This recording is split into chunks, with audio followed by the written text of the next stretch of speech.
Bismillahirrahmanirrahim.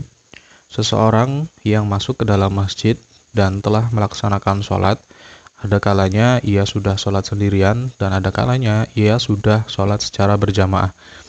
Jika ia sudah sholat sendirian, maka menurut sebagian ulama, dia harus mengulangi sholat dengan berjamaah, kecuali untuk sholat maghrib saja. Nah, di antara ulama yang berpendapat seperti ini adalah Imam Malik dan juga murid-muridnya. Menurut Imam Abu Hanifah, ia harus mengulangi sholatnya kecuali sholat asar saja. Sementara itu, menurut Al-Auza'i, kecuali sholat maghrib dan sholat subuh. Sementara itu, menurut Abu Thawr, kecuali sholat asar dan sholat subuh. Sementara itu, menurut Imam Asy-Syafi'i, ia harus mengulangi semua sholatnya tanpa ada yang dikecualikan.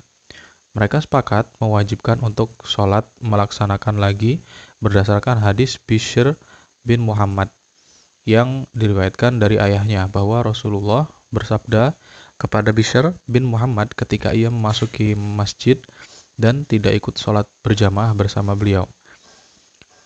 Malaka lam tusalli ma'an nas alastabirojulin muslimin faqala bala ya Rasulullah walakinni sholaitu fi ahli. Faqala alaihi salatu wassalam idza ji'ta fasalli ma'an nas wa in kunta qad shallaita. Mengapa kamu tidak ikut salat berjamaah bersama orang-orang itu? Bukankah kamu seorang muslim?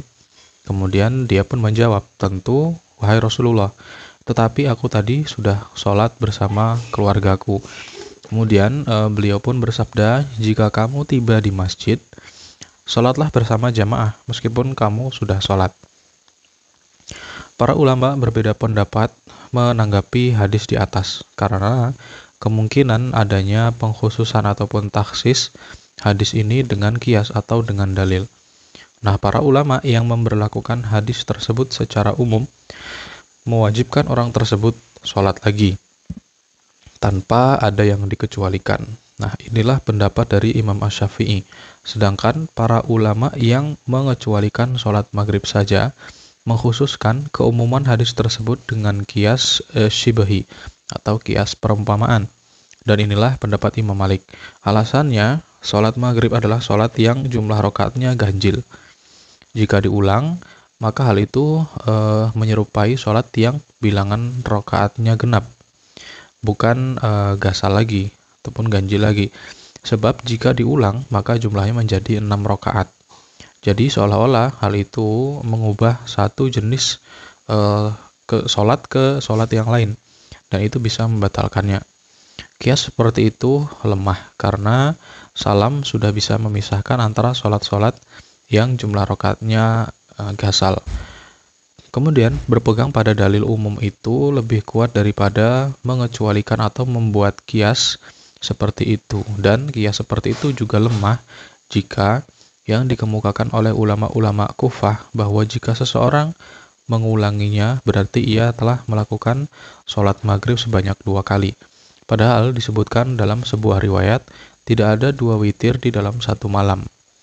Nah, sementara itu alasan yang dikemukakan oleh Imam Abu Hanifah adalah sholat yang dilakukan kedua itu hukumnya adalah sunnah. Dan jika seseorang mengulang sholat asar berarti ia telah melakukan sholat sunnah sesudah asar. Padahal ada riwayat yang melarang sholat sunnah sesudah asar. Jadi beliau mengkhususkan hadis tersebut dengan qiyas seperti itu. Dan berdalih bahwa sholat maghrib adalah sholat yang jumlah rakaatnya ganjil. Dan hal itu tidak boleh diulang. Qiyas seperti ini memang sangat baik jika Imam Asy-Syafi'i bisa menerima pendapat mereka bahwa status sholat yang terakhir itu adalah sholat sunnah. Kemudian, ulama-ulama yang dalam masalah ini membedakan antara sholat asar dan sholat subuh, maka hal itu karena semua asar memang melarang sholat sunnah setelah sholat subuh. Tetapi untuk sholat sunnah setelah asar, para ulama ini berselisih pendapat, sebagaimana yang telah dikemukakan juga sebelumnya. Adapun jika orang itu sudah melakukan sholat dengan berjamaah, apakah ia juga wajib mengulang sholatnya? Menurut sebagian besar ulama ahli fikih, maka ia tidak wajib mengulang sholatnya. Di antara yang berpendapat seperti ini adalah Imam Malik dan juga Imam Abu Hanifah. Sedangkan menurut sebagian ulama, dia wajib mengulang sholatnya. Di antara yang berpendapat seperti ini adalah Imam Ahmad dan Dawud Az-Zahiri, dan juga murid-muridnya yang lain. Nah, perbedaan pendapat mereka tersebut karena adanya perbedaan pemahaman terhadap beberapa hadis di dalam masalah ini. Disebutkan bahwa sesungguhnya Rasulullah bersabda, La tusalla sholatun fi yaumi marratain, bahwa sholat yang sama itu tidak boleh dilaksanakan 2 kali dalam sehari. Dan diriwayatkan dari Nabi bahwa beliau memerintahkan orang-orang yang sudah sholat berjamaah untuk sholat berjamaah kembali. Dan juga makna lahiriah dari hadis Bishr adalah kewajiban mengulang sholat bagi siapa saja yang datang ke masjid. Hadis ini memiliki kekuatan yang sama seperti dalil umum. Dan menurut mayoritas ulama, jika ada dalil umum karena sebab yang khusus, maka ia tidak berlaku terbatas pada sebab yang khusus tersebut. Dan juga peristiwa Mu'adz yang sudah sholat bersama Nabi, lalu tak lama kemudian beliau menjadi imam sholat bagi kaumnya, merupakan dalil yang menunjukkan bolehnya untuk mengulang sholat secara berjamaah. Nah, dalam memahami hadis-hadis tersebut, sebagian ulama ada yang menggunakan pendekatan pengkompromian atau al-jam'u, dan juga ada yang menggunakan pendekatan at-tarjih atau pengunggulan. Nah, ulama-ulama yang menggunakan pendekatan at-tarjih itu berpedoman pada dalil umum, yaitu sabda Nabi, sholat yang sama tidak boleh dilaksanakan 2 kali dalam sehari.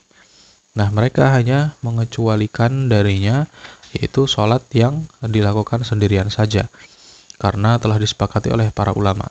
Adapun ulama-ulama yang menggunakan pendekatan al-jam'u mengatakan bahwa makna sabda Nabi, sholat yang sama tidak boleh dilaksanakan 2 kali dalam sehari, itu adalah larangan kepada seseorang untuk melakukan sholat yang sama sebanyak 2 kali, seraya ia meyakini bahwa masing-masing yang dilakukannya itu adalah sholat fardu. Seharusnya ia meyakini bahwa sholat kedua yang ia lakukan itu hanyalah untuk melengkapi sholat yang fardu. Tetapi hal itu diperintahkan oleh syariat. Nah, menurut sebagian ulama, makna hadis tadi hanya berlaku untuk orang yang sholat sendirian. Maksudnya, seseorang tidak boleh melakukan sholat yang sama sebanyak 2 kali sendirian. Wallahu a'lam bishawab.